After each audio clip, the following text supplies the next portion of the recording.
यीशु हेबे तुम साथी दूर हेब भय भ्रांति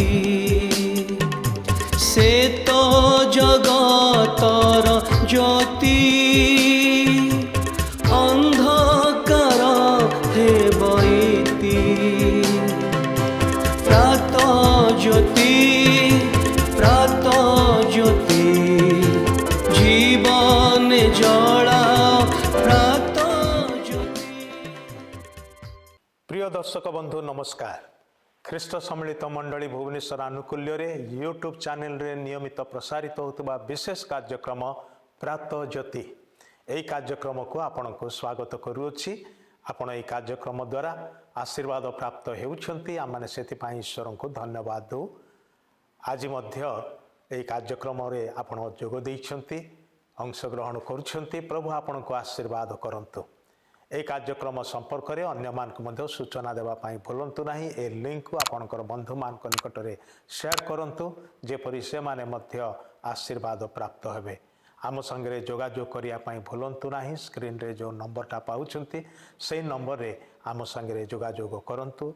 किछि प्रश्न थिले पचारि पारिबे, किछि प्रार्थनार अनुरोध थिले जणै पारिबे। आपणक पई आम माने निश्चित रूपे प्रार्थना करिबा। आम माने आज एक विशेष विषय नहीं कि आलोचना करवा ईश्वर वाक्यरू। कारण यही कार्यक्रम रे आम ईश्वर वाक्यरू किछि व्यवहारिक शिक्षा को ग्रहण करिथाउ।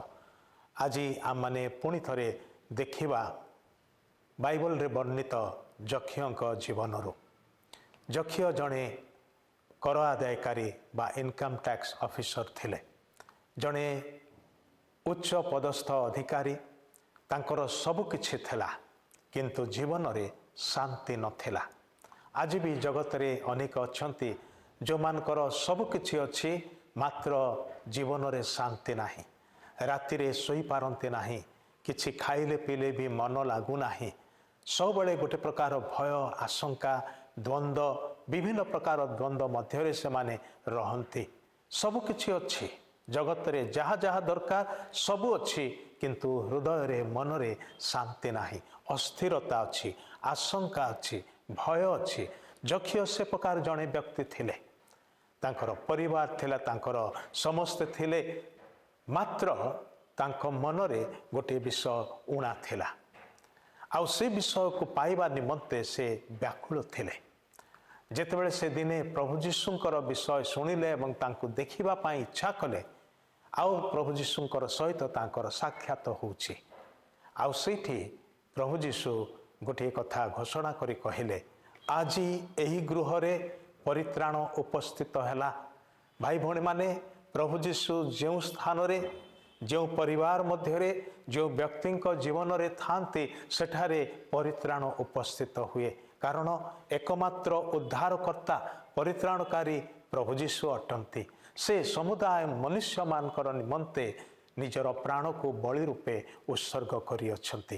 काल्वरी क्रूसरे से हत हेले, कबर प्राप्त हेले, किंतु तृतीय दिवस रे पुनरुत्थान करिक उठिले। से नित्यजीवी परमेश्वर अटंती। सेथिपाई प्रत्येक मनुष्य को से मानकर पापर विनाश रु उद्धार करिया पाए एकमात्र समर्थ अधिकार प्राप्त व्यक्ति प्रभु जीशु अटंती। सेथिपाई प्रभु जीशुंकर सुसमाचार रे एक कथा कहा जाए जे ताहांक ठारे विश्वास कर तेबे परित्राण पाइब। आकाश तले मनुष्य मानक मध्य रे एपरि आ कोनोसी नाम दिया जाए नाही जो नाम रे आम माने परित्राण पाइबा केवल प्रभु जीशु ख्रीष्टंकर नाम छड़ा। भाई भणी माने सेही नाम आम मान को प्रकृत उद्धार आनी दिए। तेबे प्रभु जीशु ये कथा कहले मनुष्य पुत्र जे ईश्वरंकर पुत्र मनुष्य भाव रे जगत रे गमनागमन कले से समय से निजक मनुष्य पुत्र भाव रे परिचय देले। एवं से कथा कहले मनुष्य पुत्र गोटे उद्देश्य रे आसी अछंती। जहा हजी अछि ताहा खोजी रक्षा करिवार निमंते आसी अछंती। जक्षिय से दिन निज दुनिया रे हजी जाइथिले। ईश्वर सहित रे नथिले किंबा ईश्वर सहित संपर्क रे नथिले।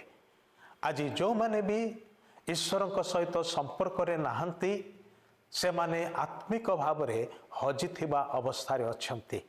प्रभु जीशु आउ गोटे कथा कहले मनुष्य सारा जगत लाभ करी जदि निजर प्राण हराए तेबे से तार कि लाभ से हजिला अवस्था अच्छी। भाई भणी माने आममानकर अवस्था कथा आम माने निजे जानू आपणकर आत्मिक अवस्था कथा आपण निजे जानती। प्रकृत रे किए हजि अच्छी प्रत्येक व्यक्ति जे ईश्वर सहित संपर्क रे नाही एवं ईश्वर सहित सुसंपर्क आम मान आणवार निमंते ही प्रभु जीशु ईश्वर एवं मनुष्य मान मध्य जड़े मात्र धार्मिक पवित्र न्यायवान मध्यस्थी साजिके आसिले से दे नगले कहीं पिता निकट को अर्थात ईश्वर निकट को जाई पारिबा नाही। एकमात्र मध्यस्थी एकमात्र उद्धारकर्ता हजि जाइथिबार अर्थ नुहे जे मूल्यहीन बोली आपण कौन सी जिनिस हरेले आपण ताकू जत्न रे खोजंती न पाइबा पर्यंत व्यतिव्यस्त रहंती कहीं कारण जहाँ हजैछंती ताहा मूल्यवान अटे। आज मनुष्य भाव में आम माने आत्मिक रूप से जदि हजि जाइछु तार अर्थ नुहे आमे मूल्यहीन अटु नुह। ईश्वर आपण को बहुमूल्य मनती से खोजंती से चेष्टा करती आपण को पाइबार निमंते हजि जाइथिबा विषयटी मिलगले बहुत आनंद लगे। हजिबार अर्थ नुहे मूल्यहीन। वाक्य गोटे कथा लिखा अच्छी समस्ते पाप करी अछंती ईश्वर महिमारू उणा पड़ी अछंती। आम माने ईश्वर सहित संपर्क रे नाहु एवं ईश्वर से जो स्तर आम मान रखिछंती आध्यात्मिक स्तर से स्तर रे मध्य नाहु तहिरु स्खलित होइछु।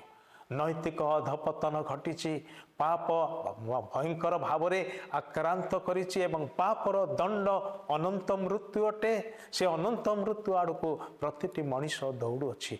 सेथिपाई मनुष्य को से उद्धार करने उद्देश्य रे प्रभु जीशु 2000 वर्ष तले स्वर्ग छाड़ी जगत को आसिले एवं मनुष्यर पापर निमंते बलिकृत हेले।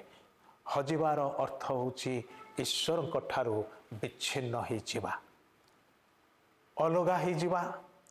टिके चिंता करंतु परिवार ठारू अलगा हेले केते कष्ट लागे पिता माता ठारू अलगा हेले कि स्वामी बा स्त्री ठारू अलगा हेले केते कष्ट लागे।